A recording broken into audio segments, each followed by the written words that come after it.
इस कहानी की शुरुआत में हमें डिटेक्टिव बॉर्डन को दिखाया जाता है, जो अपने साथी डिटेक्टिव के साथ एक जगह पर पहुंचता है जहां पर एक आदमी की मृत्यु हो चुकी है। उसके हाथ में पवित्र रोजरी बीड्स होते हैं, साथ ही उसने एक नोट लिखा होता है। दरअसल इसने अपनी जान खुद ली है क्योंकि इसने डेविल को महसूस किया होता है।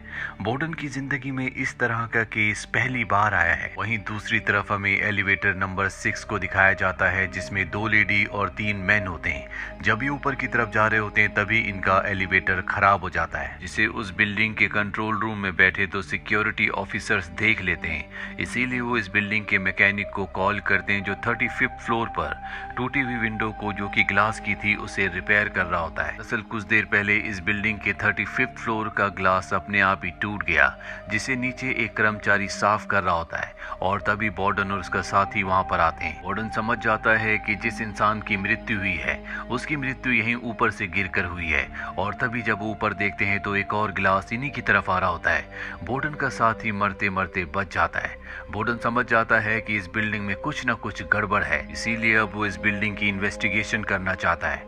वहीं लिफ्ट में हमें 5 लोगों को दिखाया जाता है जो अब तक फंसे हुए हैं। सिक्योरिटी ऑफिसर्स उन्हें कैमरा में देख रहे होते हैं।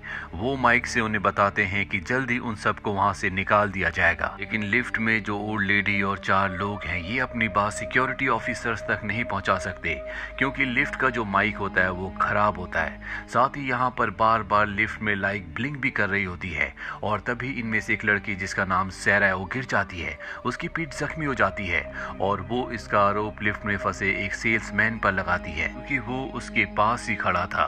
और अब सिक्योरिटी ऑफिसर्स भी ये देख लेते हैं, जिसके बाद वो बॉर्डन को कॉल करते हैं और उसे पूरी सिचुएशन बताते हैं, जिसके बाद वो अपने साथी के साथ यहाँ पर आ जाता है। और अब ये सीसीटीवी कैमरे की फुटेज को रिवाइंड करके देखते हैं और तभी उन दोनों सिक्योरिटी ऑफिसर्स में से एक को, जिसका नाम रेमी रेज है, जो कि बहुत ज्यादा स्पिरिचुअल है, उसे उस रिकॉर्डेड फुटेज में डेविल की परछाई दिखती है।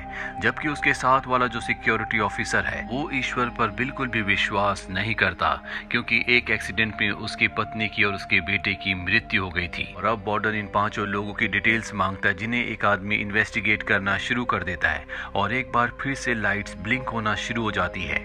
और जब लाइट स्टेबल होती है तो देखते हैं कि इनमें से एक की मृत्यु हो चुकी है। बॉर्डन, उसका साथी और दोनों सिक्योरिटी ऑफिसर से सब कुछ कैमरे में यानी कि सीसीटीवी में देख रहे होते हैं।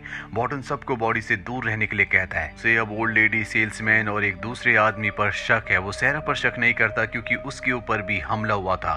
साथ ही यहाँ पर जो सिक्योरिटी ऑफिसर होता है, जिसका नाम रेमी रेज है, वो कहता है ये सब डेविल कर रहा है। जब भी डेविल आस पास होता है तो इसी तरह के हादसे होते हैं। डेविल अपनी दुनिया से हमारी दुनिया में उन लोगों को सजा देने के लिए आता है जो कि पापी हैं, और इसके बाद वो एक ब्रेड के ऊपर जैम लगाकर हवा में फेंकता है जो उल्टा गिरता है, और उसका कहना ये होता है कि ये हवा में अपने आप ही पलट गया। लेकिन बॉर्डन और बाकी लोग उसकी बातों पर ज्यादा ध्यान नहीं देते। बॉर्डन को उस आदमी की डिटेल्स दी जाती है जिसकी लिफ्ट में अभी अभी मृत्यु हुई है। बॉर्डन को पता चलता है कि वो एक फ्रॉड इंसान था जिसने एक झूठी स्कीम में कई लोगों को परेशान किया था। उसने कई लोगों के साथ फ्रॉड किया था और अब उसकी मृत्यु हो चुकी है।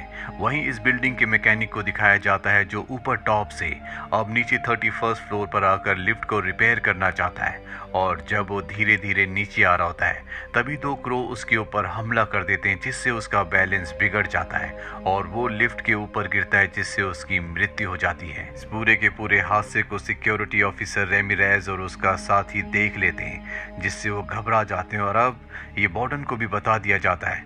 बॉर्डन किसी भी तरह से अब इन 4 लोगों को लिफ्ट से निकालना चाहता है, इसीलिए ऑर्डर देता है कि वॉल को तोड़कर इन सबको लिफ्ट से बाहर निकाल दिया जाए। रेमी रेज अब भी ये बोल रहा होता है कि आसपास डेविल है, वही सब कुछ कर रहा है। ये सुनने के बाद बॉर्डन अपनी जेब से एक नोट निकालता है जिसमें लिखा होता है आई एम सो सॉरी।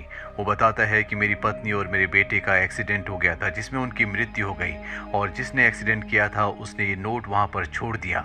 मैं किसी डेविल, किसी ईश्वर पर कोई भी विश्वास नहीं करता। वो इन दोनों सिक्योरिटी ऑफिसर्स को कहता है कि मुझे पुरानी रिकॉर्डेड फुटेज दिखाओ, और जब ये उसे देखते हैं तो लिफ्ट में फंसा हुआ एक लड़का जिसका नाम टोनी है, वो बैग लेकर इस बिल्डिंग के अंदर आया था, लेकिन अब लिफ्ट के अंदर उसके पास वो बैग नहीं होता, इसीलिए इन्हें उस पर शक होता है। और जब ये ओल्ड लेडी के रिकॉर्डेड फुटेज को देखते हैं तो उसने भी किसी के पर्स को चोरी किया था, यानी कि वो भी करप्ट है।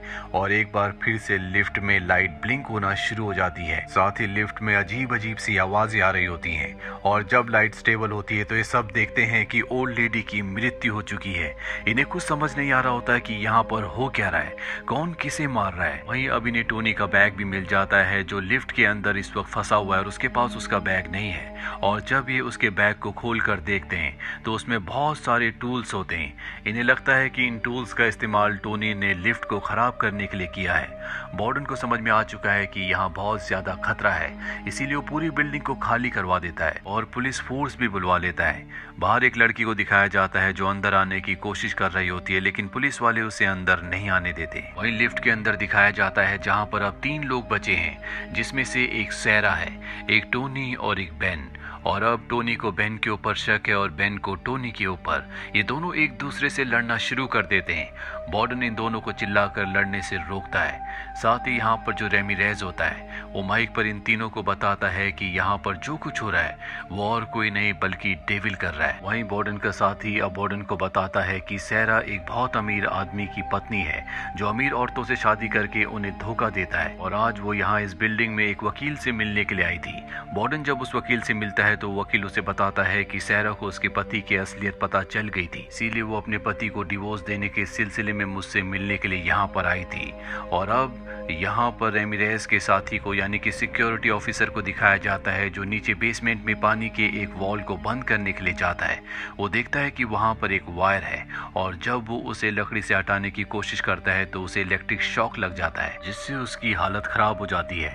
बॉर्डन को यहाँ पता चलता है कि लिफ्ट में जो बेन है जो यहाँ इस बिल्डिंग में अभी अभी सिक्योरिटी का काम करने के लिए आया है, वो सैरा के हस्बैंड की कंपनी में काम करता है। जिसके बाद बॉर्डन को पूरा विश्वास हो जाता है कि कातिल और कोई नहीं बल्कि बेन है और वो यहाँ पर सारा को मारने के लिए आया है। दरअसल बेन का क्रिमिनल रिकॉर्ड भी होता है। बॉर्डन और सभी को लगता है कि बेन यहाँ पर सिर्फ सारा को मारने के लिए आया था, लेकिन उसके साथ और भी लोग फंस चुके हैं, इसीलिए एक एक करके वो सबको मार रहा है। लेकिन उसका एक ही टारगेट है और वो है सारा। लिफ्ट के अंदर एक बार फिर से लाइट ब्लिंक होना शुरू हो जाती है और जब लाइट स्टेबल होती है तो बेन की भी मृत्यु हो चुकी होती है और अब लिफ्ट में सिर्फ टोनी और सैरा बचे हुए। टोनी को लगता है कि सैरा कातिल और सैरा को लगता है कि टोनी कातिल है, इसीलिए कांच के टुकड़े एक दूसरे की तरफ करके खड़े हो जाते हैं और एक बार फिर से लाइट ब्लिंक होना शुरू होती है। और जब लाइट स्टेबल होती है तो दिखाया जाता है कि सैरा की भी मृत्यु हो चुकी है और अब यहाँ पर सिर्फ टोनी बचा है, जिसका मतलब है कि टोनी ही कातिल है, उसी ने सबको मारा है। लेकिन इससे पहले कि सब इस बात पर यकीन करते, ओल्ड लेडी एक बार फिर से जिंदा हो जाती है जो टोनी के पास आकर उसका पूरा नाम बताती है जो होता है टोनी जेन कोस्की। और जब बॉर्डन इस नाम को सुनता है तो पूरी तरह से हैरान हो जाता है। दरअसल बॉर्डन को अब तक यही पता था कि जेन कोस्की ओल्ड लेडी का नाम है, लेकिन अगर टोनी का नाम टोनी जेन कोस्की है तो ओल्ड लेडी का नाम क्या है, यानी कि उसकी कोई भी डिटेल उनके पास नहीं है। इससे पहले कि बॉर्डन ओल्ड लेडी के बारे में और भी इन्वेस्टिगेशन करता, वो सीसीटीवी कैमरे की स्क्रीन पर देखता है कि ओल्ड लेडी की आंखें पूरी तरह से काली हो गई हैं, जिसका मतलब ये है कि रेमिरेज पूरी तरह से ठीक था। वो एक डेविल है जो यहाँ पर सबको मारने के लिए आई है। सिक्योरिटी ऑफिसर रेमिरेज के मुताबिक डेविल इस दुनिया में उन लोगों को सजा देने के लिए अपनी दुनिया में ले जाने के लिए आता है जिन्होंने कोई पाप किया होता है। और अब ओल्ड लेडी जिसके अंदर डेविल है वो टोनी से कहती है आर यू रेडी, और इसके बाद वो उसे एक विजन दिखाती है जिसमें उसने एक हिट एंड रन केस किया था। और अब टोनी यहाँ पर डेविल से एक सौदा करता है। वो कहता है कि तुम मेरी जान ले लो लेकिन सारा की जान को बख्श दो। दरअसल सारा अब भी जिंदा होती है। लिफ्ट अपने आप ही नीचे गिरने लगती है और अचानक बीच में रुक जाती है। इसके बाद टोनी बेन के वॉकी टॉकी को उठाता और बॉर्डन को बताता है कि आज से कुछ साल पहले उसने एक एक्सीडेंट किया था जिसमें एक लेडी और उसके बच्चे की मृत्यु हो गई थी। वहां पर उसने एक नोट भी छोड़ा था जिसमें लिखा था आई एम सो सॉरी। और ये सुनकर बॉर्डन पूरी तरह से हैरान हो जाता है क्योंकि वो उसकी पत्नी और उसका बच्चा था। टोनी को अपनी गलती का पश्चाताप हो रहा होता है, वो बहुत ज्यादा गिल्ट में होता है और अब उसने अपनी गलती को एक्सेप्ट कर लिया है, इसीलिए डेविल की पावर कम होने लगती है। इसके बाद एक बार फिर से लाइट चली जाती है जिसके बाद डेविल यहाँ से गायब हो जाता है। इसके बाद टोनी को लिफ्ट से बाहर निकाला जाता है। बोर्डन टोनी से कहता है कि मैं हमेशा तुम्हें पकड़ना चाहता था, लेकिन आज जब तुम मेरे सामने हो तो मुझे पता है कि वो तुम्हारी गलती थी। तुमने जानबूझकर ऐसा नहीं किया था, इसीलिए मैं तुम्हें गिरफ्तार नहीं कर रहा। यहाँ पर डेविल का यानी कि उस ओल्ड लेडी का कोई भी नामो निशान नहीं होता। दरअसल टोनी ने जब अपने गुनाहों को कबूल किया तो डेविल की पावर पूरी तरह से खत्म हो गई और वो यहाँ से अपनी दुनिया में वापस चला गया। और इसी के साथ ये फिल्म, ये कहानी यहीं पर खत्म होती है। इस कहानी में हमें दिखाया गया है कि किस तरह से डेविल उन लोगों को सजा देता है जो बुरे काम करते हैं, दुनिया को धोखा देते हैं, और साथ ही डेविल उन लोगों को नुकसान नहीं पहुंचा सकता जो सच्चे हैं, जिन्हें अपनी गलतियों का एहसास है, जो अपनी गलती दूसरों के आगे कन्फेस कर लेते हैं। तो ये थी पूरी कहानी फिल्म डेविल की। उम्मीद करते हैं कि ये कहानी आपको पसंद आई होगी।